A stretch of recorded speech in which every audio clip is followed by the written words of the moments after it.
নমস্কার, আমুদরিয়া নিউজে আপনাদের সকলকে স্বাগত। আমি ঋতু। শুরু করছি আজকের গুরুত্বপূর্ণ কিছু খবর।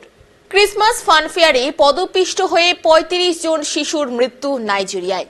ক্রিসমাস ফানফেয়ার হচ্ছিল, সেখানে বিনামূল্যে খাবার মিলবে, সঙ্গে নগদ টাকাও দেওয়া হবে, তাই উপচে পড়েছিল ভিড়। বুধবার নাইজেরিয়া দক্ষিণ পশ্চিমের ইবাদন শহরের ঘটনা।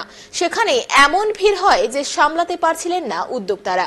সে সময়ে হুড়োহুড়ি শুরু হলে ভিড়ের চাপে কয়েকশো শিশু মাটিতে পড়ে যায়। তাদের মধ্যে ৩৫ জন পদপিষ্ট হয়ে মারা গিয়েছে। ইংল্যান্ডের সংবাদ মাধ্যম স্কাই নিউজ এ খবর জানিয়েছে।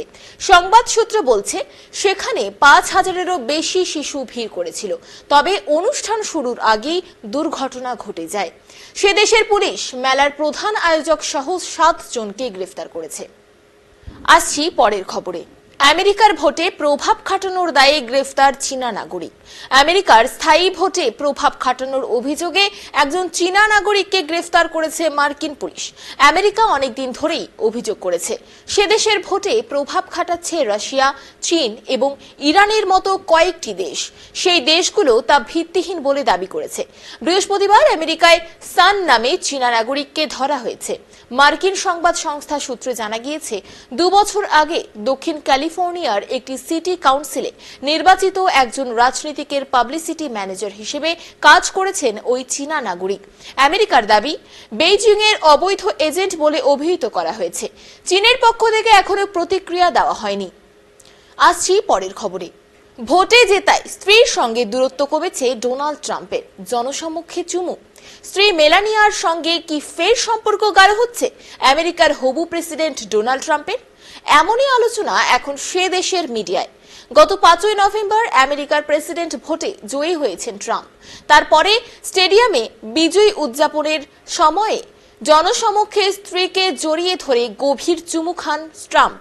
অথচ গত মে মাসে পর্ন স্টার স্টর্মি ড্যানিয়েলসের সঙ্গে যৌন সম্পর্কের পরে ঘুষ দিয়ে তাকে বিষয়টি গোপন করতে চাপ দেওয়ার দায়ে দোষী সাব্যস্ত হন ট্রাম্প। তখন থেকে মেলানিয়ার সঙ্গে দূরত্ব তৈরি হয়েছিল। দুজনকে একসঙ্গে দেখা যায়নি অনেক দিন। আসছি পরের খবরে। দ্বিতীয় ওয়ানডে ম্যাচে জিম্বাবুয়েকে ২৩২ রানে হারিয়ে রেকর্ড আফগানদের। সিদ্দিকুল্লাহ অটলের সেঞ্চুরির জোরে সিরিজের দ্বিতীয় ওয়ানডে ম্যাচে ৬ উইকেটে ২৮৬ রানের লক্ষ্য দিয়েছে আফগানরা। সেটা তাড়া করতে নেমে জিম্বাবুয়ের ব্যাটিং লাইন আপ তাসের ঘরের মতো ভেঙে পড়ে। ২৩২ রানে হেরে গিয়েছে তারা। আসছি পরের খবরে। ওয়েস্ট ইন্ডিজকে হোয়াইট ওয়াশ করল বাংলাদেশ। ওয়েস্ট ইন্ডিজের সঙ্গে টি-20 সিরিজের প্রথম ২ ম্যাচ জিতেছিল Bangladesh.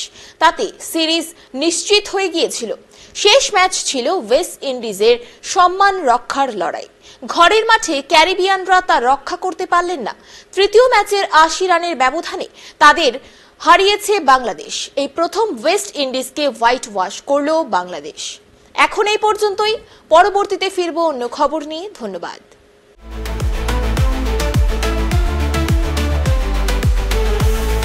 Amudoria News, Voice of the Marginal.